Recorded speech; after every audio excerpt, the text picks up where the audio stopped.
So, Willie, we're going to give you one apiece. And Okay. then we know we got to let you go because we want to make sure you get healthy for your stuff. And I'm going to go first, Jim. You always do. Go ahead. It's your time. Well, thank you. And this name is going to bring up some maybe some bad issues as well. But Willie, your first name in the Wisey Translator is Josh McDaniels.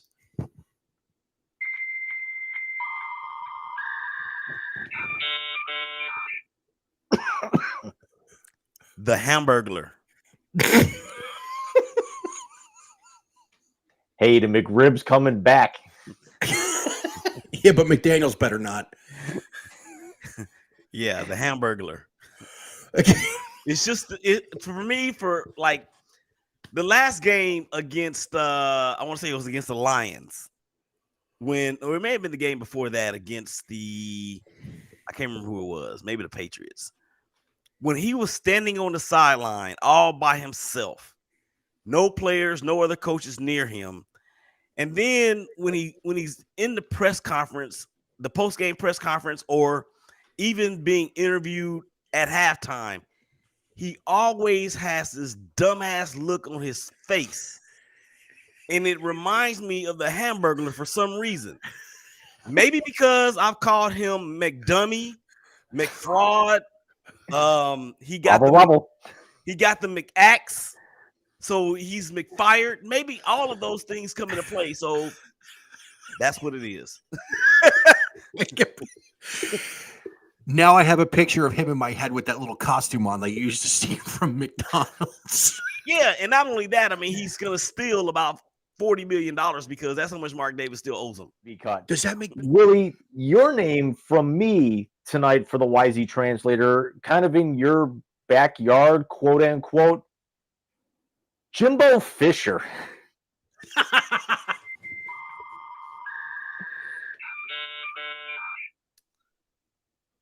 I can't use Hamburglar again, can I? It's telling that you went there. What about Shaggy from Scooby-Doo?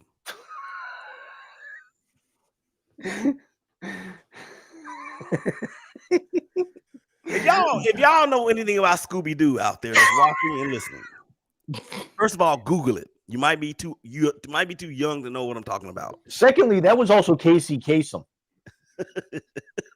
Was it? Yeah. That was Casey Kasem in the 60s, yeah. Wow. I did not know that. Okay, so Jimbo Fisher is Shaggy and Casey Kasem at the same time. Because Shaggy was always scared of stuff. And it's like Jimbo Fisher was scared being in the SEC with the likes of, at that time, Orgeron and of course Saban. It's like he was scared to be there because he knew that those other coaches were in a different class. And the A&M program as a whole, they need to stop considering themselves a blue blood. And they are, and I'm not saying that a lot of people do, but those hashtag gigums, they think that their program is a blue blood program, and it's just simply not. So I think I'm going to go first. And James, your first name in the Wisey Translator is Tony Pettiti. I have to look this up. He's the Big Ten commissioner. Okay.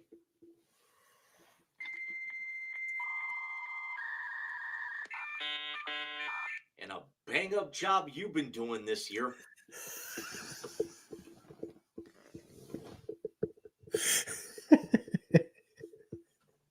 That's wonderful. Hopefully you actually saw the news from earlier today about a certain individual having a tattoo needing to be covered up. No, I didn't. Okay, then I actually will go to my backup option. No. Who is it? Go to ESPN.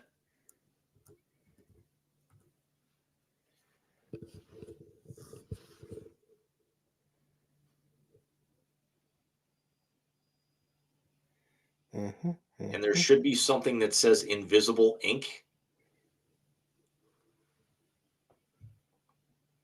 in one of the headlines. Get out of here.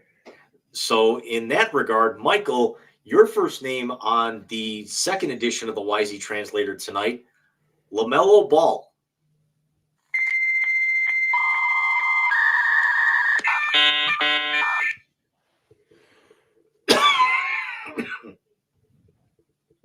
Feastables on the clit jersey wasn't enough.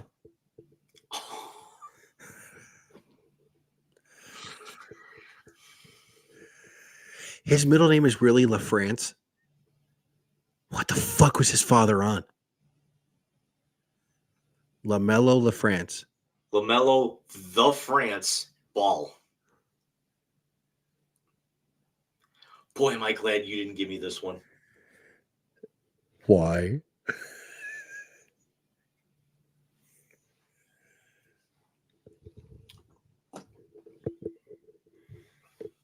Do we have to go to the typing?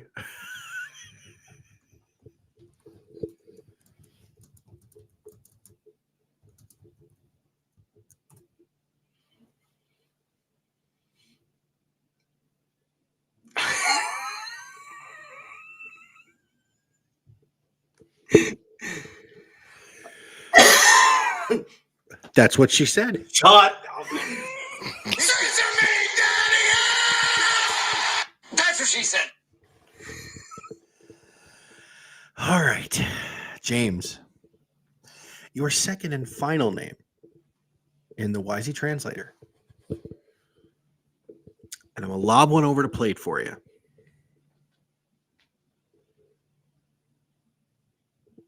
Jim Donovan.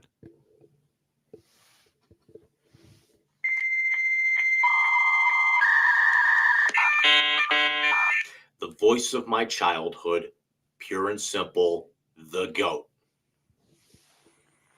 Yeah, I'm with you. Gibb Shanley, Casey Coleman, Nev Chandler, they're all GOATs in our eyes. It's especially for me growing up. But I've worked with Jim Donovan before. It's going to be so nice to be able to see him back. We know his time is limited, and this is unfortunately this is a little bit of a cold shower. Splashing some cold water on your face because you're going to have to start addressing this here before too long. And we talked about this on the show a few weeks ago when he initially stepped away. But sometimes just all becomes right with the world, and that's going to happen on Sunday. I agree with you. Regardless of unless they lose this game by 40 points. I don't want them going out there and laying an egg with this, which they typically tend to do with the Steelers. Go out there, and it's not even win this one for Jimmy. Just go out there and beat the piss out of Pittsburgh. I agree. And I don't think they're going to lay an egg this week. And let Jimmy enjoy this one. Yeah, I think they're going to be fine.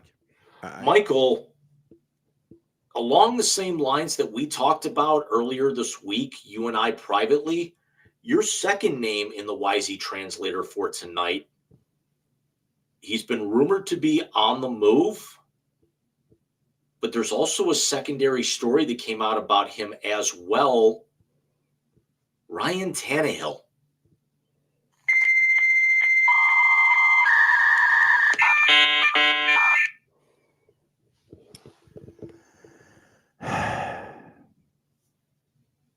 Really? The mayo in the fucking coffee beat me out? Eats a banana with the peel on?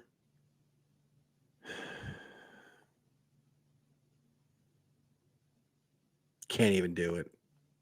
If I was him, I'd quit. But what exactly happened with Tannehill now?